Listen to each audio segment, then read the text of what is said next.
A few years ago, when I was in college, there was a tragedy near the university I was going to. An older woman had been found in her bathtub with her wrist slit. The kicker was that she had been there for 3 months and she died.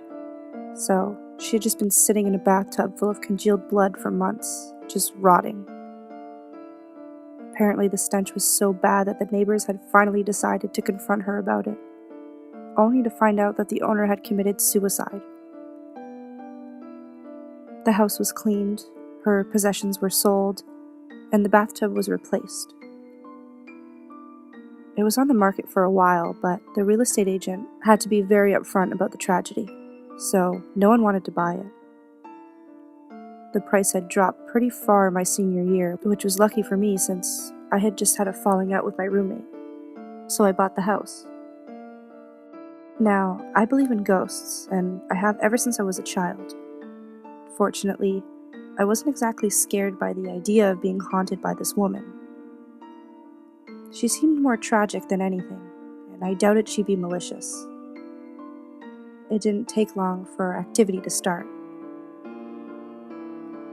I'd find things placed in different positions than how I'd left them, or when I left the room, electronics would turn on or off. I didn't mind it. I figured the woman was just bored after being dead for so long. I gladly shared my space, and greeted her at any time that I could. It was 3 months after I'd started living there that the dreams started. They were always the same, a woman sobbing in the corner of the bathroom, whimpering out the words, "the basement," over and over again. She was thin, almost shriveled, and the bathtub was filled with blood. The morning after I first had this dream, I went to the bathroom and found a rust-colored stain in the tub. I scrubbed it for what felt like hours, and I even tried bleaching it, but it wouldn't go away. It was probably paranormal, I figured, but I was confused by the sudden behavior of the spirit.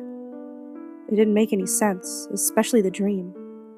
The house didn't even have a basement. Other than that, however, their normal activity continued. I began to leave small offerings for the spirit, things like tea or food, and they were always gone in the morning. I graduated later that year, and prepared to move out of the house.